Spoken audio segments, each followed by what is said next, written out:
Welcome to Unnamed Game Show We Won't Name for Trademark Reasons, the game where you, the player, can win fabulous prizes or a goat. Now, behind one of these doors is a Half-Life 3 beta key. Ooh! And behind the other two is, you guessed it, goats!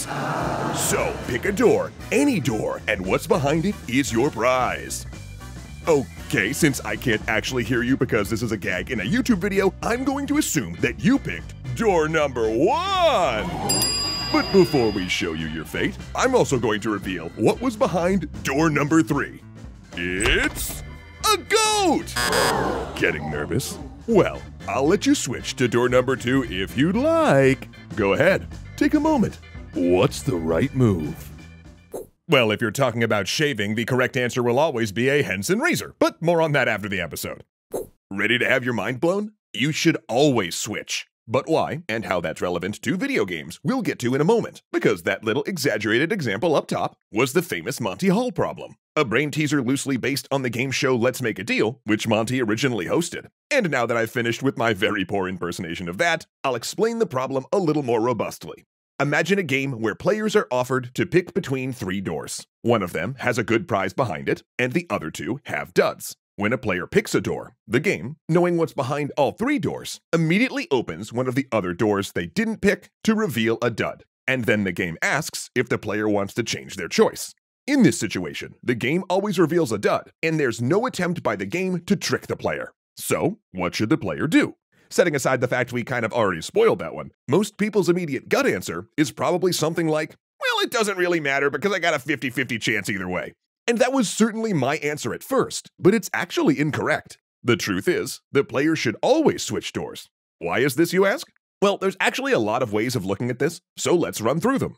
The first is just to enumerate all the possibilities. So for the sake of argument, let's say you picked door number 1. In that situation, there's only 3 possible outcomes. Possibility number 1, door 1 is the prize and door 2 and 3 are duds. Possibility 2, door 2 is the prize and door 1 and 3 are duds. Or possibility 3, door 3 is the prize and door 1 and 2 are duds. In possibility 1, you win if you stay, but in possibility 2 and 3, you win if you switch. So you've actually got a 2/3 chance to win by switching, but only a 1/3 chance to win by keeping your original pick. Because as counterintuitive as it seems, the player's winning chance depends solely on whether they've initially picked the prize. And whatever the odds are of initially picking the prize is, their odds of winning by switching are its inverse. But here's a simpler way of looking at it. Let's say instead of going through all of that rigmarole of having the game reveal a door, it just offered you a simpler choice while all the doors were closed. Let's say you picked door number 1, and the game then offered you the option of opening both doors 2 and 3 instead. Because that's actually what's happening under the hood. It's just obfuscated by the mechanics that are layered on top of it. If that was how it was phrased, and you knew the game wasn't trying to trick you, and that the prize was randomly distributed, you'd immediately go, of course I'll take doors 2 and 3. And if you don't believe me that that's how it works under the surface, let's try imagining this with 1,000 doors, where, like in the original example, all but one unpicked door ends up revealed. You start by picking a door, and the game says you can either keep that one or have the other 999 doors. It's pretty easy to pick what to do here, as it's clearly not a 50-50 choice. So, why does this matter when we're designing games? Why is the Monty Hall problem important? Well, because humans are both great and terrible at probability. And how good or bad we are at it in any given case depends as much on human psychology and how the probability problems are presented as it does the problems themselves. As designers, it's vital to understand that and use it in our design. Sometimes, this can be to make simple problems more interesting or play on the player's desires. For example, critical hits play on our desire for power, making us feel like a mighty hero getting lucky, even though from a design perspective, in 90% of games, crits are pretty easy to convert to a straight damage formula and balance against. Let's say for the sake of argument, your character hits for 100 damage, but 10% of the time, you do double damage. Behind the scenes, we're just balancing enemy health as if you're doing 110 damage with every swing. Even more humorously, investing in your character's critical damage skills in many games is suboptimal because any overage damage is useless. If you hit an enemy that has 5 health with 100 points of damage, you're just wasting 95% of the attack. And if you put all of your resources into critical hits, so that you're normally doing something along the lines of 2 damage, but on occasion hitting for 100, you're strictly worse versus a 5 health enemy than if you'd set yourself up to just hit for 5 consistently. But as often, this idea that humans understand probability differently depending on how it's presented is also essential for what James calls design UX. Good designers make their design easily parsable by human beings, so that players can focus on making the interesting decisions that come out of the design, rather than making blind guesses at how the design actually works, or worse still, operating under a completely false understanding of the design.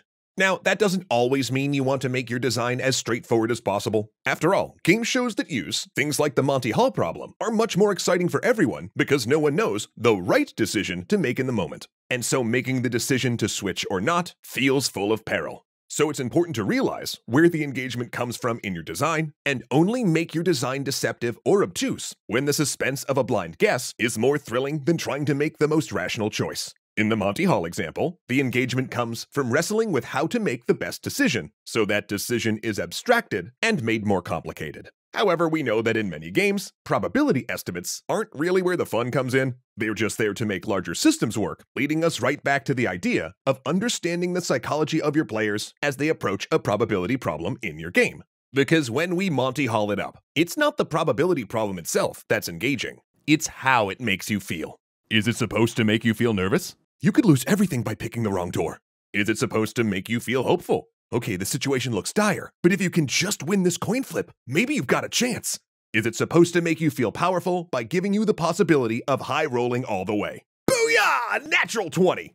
So when you next look at probability problems in a game you're designing, remember, clarity when you want to make the player think, obfuscation when you want to make the player feel. That's the real lesson of the Monty Hall problem. If you would all be so kind to quickly follow me down this rabbit hole real quick.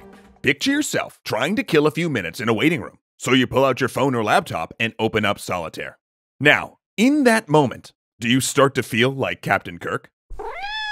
Well, you should. Because just like the infamous Kobayashi Maru scenario from Star Trek, there's a chance right now that you've been dealt a hand that is entirely unwinnable. So, let's take a second and examine something that we often take for granted when we sit down to play a game. The idea that it can be won. Recently, our illustrious EC streamer Will has been playing a lot of Slay the Spire at Ascension 20 over on our Twitch channel, which you totally should go check out via the link below after the episode because it's fun as heck.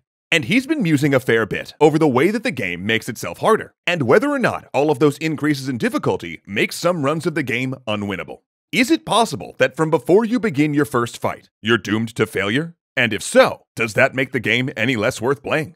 Now before we dive in, let's go over some terminology, just to be sure that we're all using the same words to describe the same phenomenon. When I say a game is unwinnable, I mean that there's no set of player-generated moves and randomness that will allow the player to achieve victory. No matter what you do, no matter how many times you reload and try, you won't be able to win.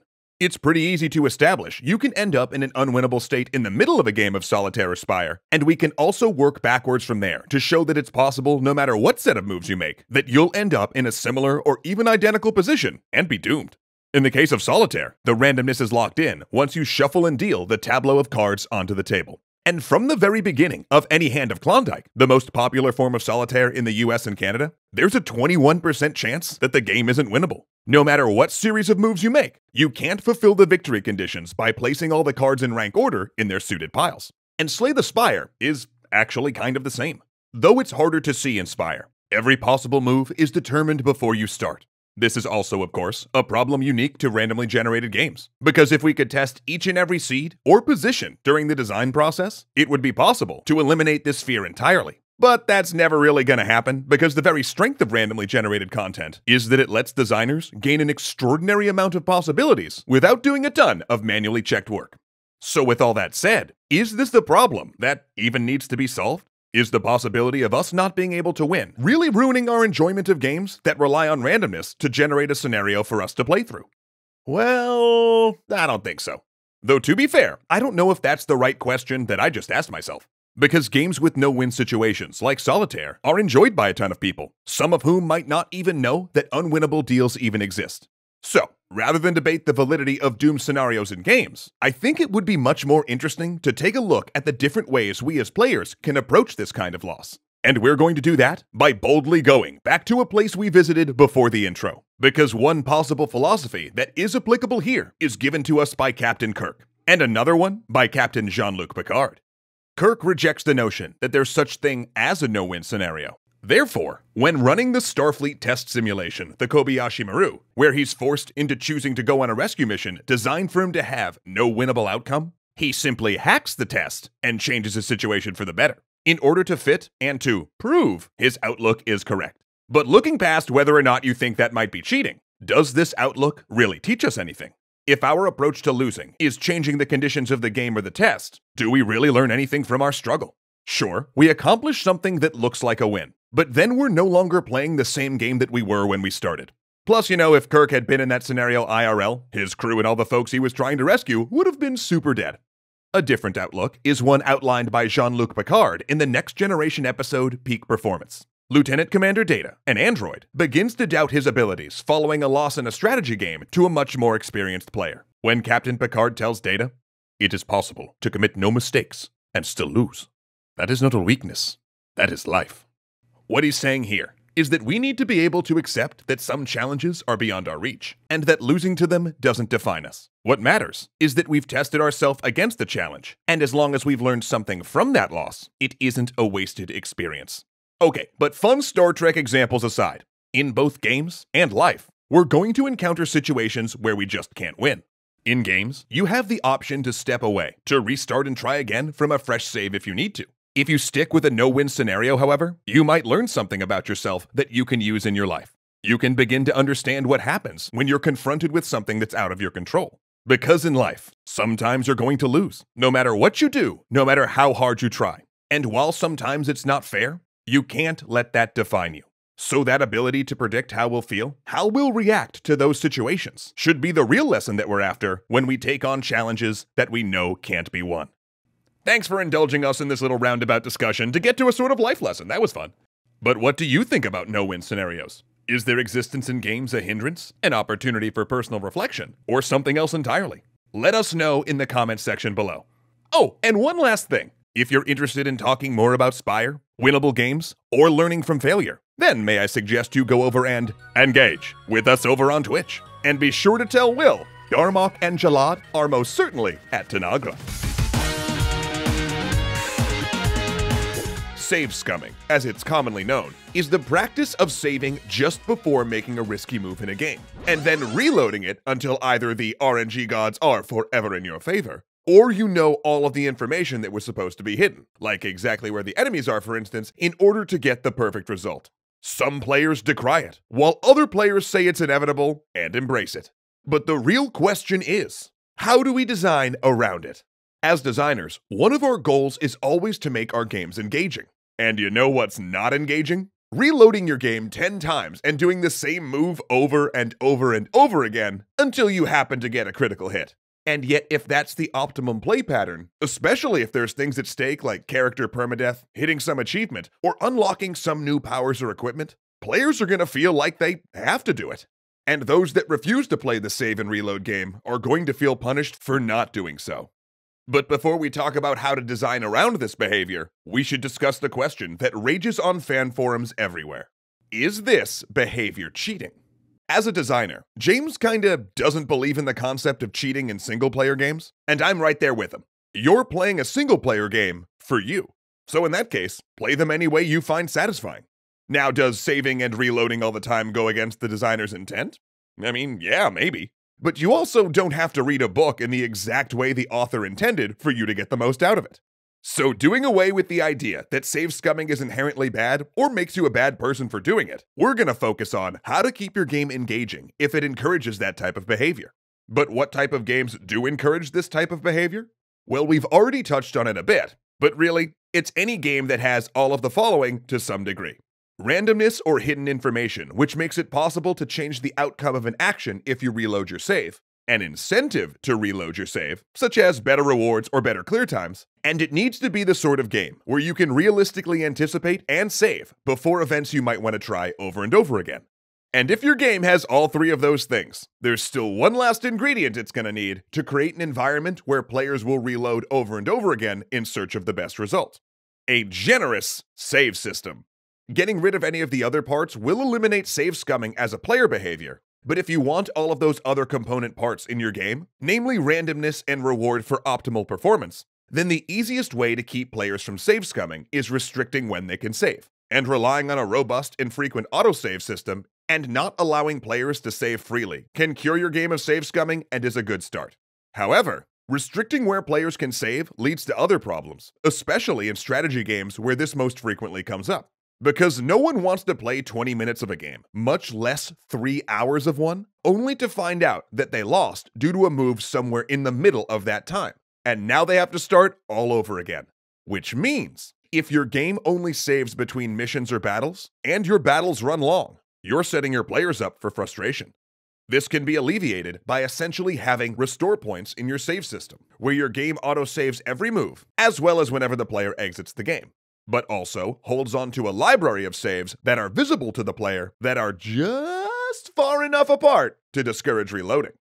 The most interesting option, though, if you're thinking about it from the outset of your design, is to have metrics in your game which vaguely indicate the player's chance of success in a scenario. In a strategy game, it might be comparing the total value of all the player's units and equipment to the total value of the enemy's units and equipment. Or in an RPG, it could be something as simple as comparing HP and MP totals, and then using that information to have the game itself pick the save to reload when the player loses. The game would still be saving after every move, or in real-time games after short intervals, but those saves would be invisible to the player. And instead, at the game over screen, it would ask the player, "Would you like to try again from here?" and show a screenshot of when things were still firmly in the player's favor.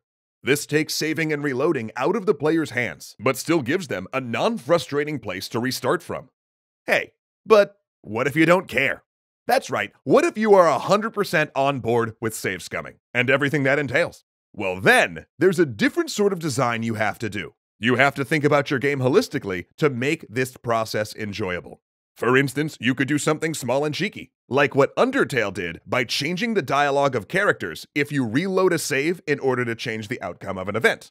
But on a larger scale, if the joy of the game is actually in always performing optimally, in uncovering all of the hidden information and then utilizing that to find the best answer to whatever challenge the game has presented you, then save scumming itself is actually the intended play pattern, which can be very cool. But understand that as a designer, if that's what you're building for, you're essentially building a puzzle game. It may have the trappings of a strategy game or an RPG, and it may even use their mechanics. But conceptually, as the designer, you have to think of each move and each scenario as a puzzle. It's really a cool way of thinking.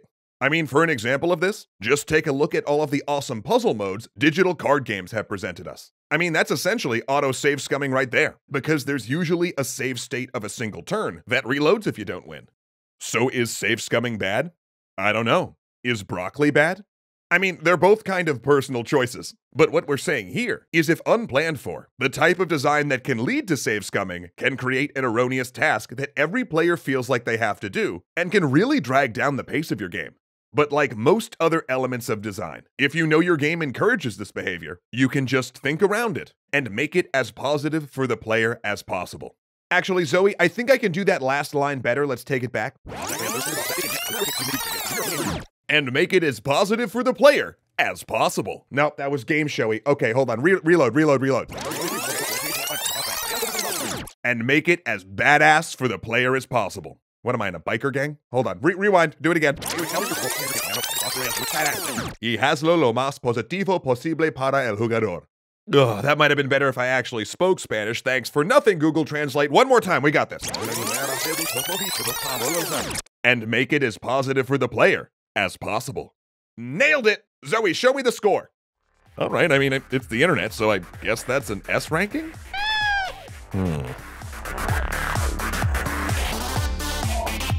When is RNG too much RNG? It's one of the most fundamental questions in game design. Yet, try as he might, James has never found any book or article that gave a good answer. Every discussion about it seems to fall back on either playtest or do what your gut tells you.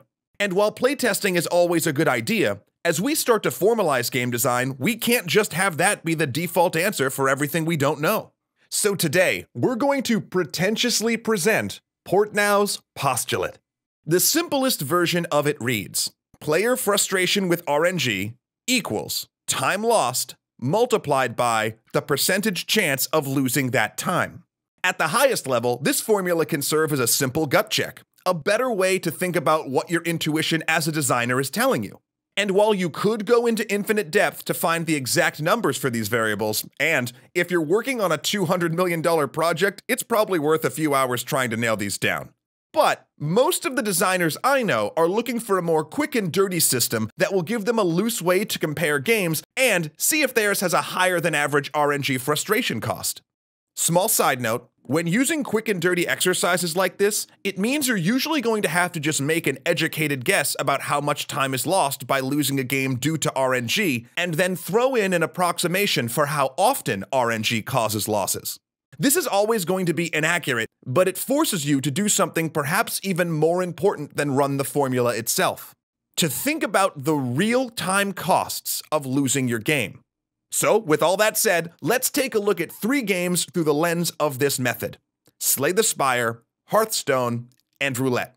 Starting with Hearthstone, let's say 25% of the time losses are due to RNG.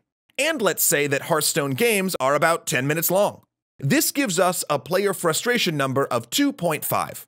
But actually, wait, that's not correct, because what happens when you lose a ranked game of Hearthstone? Not only do you not gain anything, you also lose 1 game's worth of progress. So, when thinking this through, the true time loss number for losing is 20 minutes, not 10. This makes RNG losses much more frustrating and leaves us with a player frustration number of 5. Next, let's talk about Slay the Spire. Examining it with this algorithm forces us as designers to immediately recognize the fact that this game has wildly variable game length. A death before the first boss may only take 10 minutes, whereas if you die on the final boss, you're probably an hour in. This equation also makes it clear to us that the further you get, i.e. the more time you've sunk in, the less randomness should play a determining factor. After all, losing a 1-hour game due to drawing a hand with no blocks is a lot more frustrating than losing a 10-minute one. But let's look at this practically. Let's say you were making Slay the Spire and you found a frustration level you felt your players could bear. How would you maintain that across the whole game? By trying to have progression reduce randomness over the course of play. Let's say you wanted the game to have a player frustration level of 7 throughout the game. Well, 20 minutes in, that means that RNG can cause the player to lose 35% of the time. But by the time they get to that last boss an hour in, only 11.7 of the games should actually be lost due to RNG, and any other loss should just be due to poor play. Which makes a deck-building roguelike a good choice for Slay the Spire, as the core systems of the game, both roguelikes and deck-building, actively reduce randomness as gameplay time increases. It's one of their strengths. So now let's talk roulette. Let's say you're betting on red. Roughly 53% of the time you're going to lose due to RNG. Note that even though this is a pure luck game, we only care about how often you're losing, because only losses cause player frustration. Let's say a spin of roulette takes maybe a minute to play out. So player frustration equals 0.53 multiplied by 1, i.e., you have a player frustration number of 0.53. That's pretty low. Great. Except we can't calculate time here that way, because the key factor in roulette is the wager. So let's say the player is making a $20 wager. We have to convert that wager into the time it took that player to earn that $20. So this bet is going to be 10 times more frustrating for someone earning $20 an hour than some whale that makes $200 an hour. But there's also weird mitigating factors to games that have an explicit wager, and that's the possibility of gaining time. Our brains don't usually attribute a Hearthstone win to luck, and when they do, it does little to take the sting out of that next game where you can't pull a card that costs less than 7 for your life. But that's not true in wager games. In wager games, how much the player has won or lost is actually what impacts their frustration level. So in those type of games, we have to subtract the chance of winning from the chance of losing and multiply it by the amount the player would win. So in this case, we have the player basically putting an hour of their time on the table. So we take 60 minutes and multiply it by the chance of losing. 53%, minus the chance of winning, 47%, times the payout divided by the bet. Since in roulette, the payout for betting on red is usually 1-to-1, the whole equation can be boiled down to 60 minutes, the bet, times 0.06, or a 3.6 frustration level. For our whale's frustration level, it'll be a minuscule 0.36.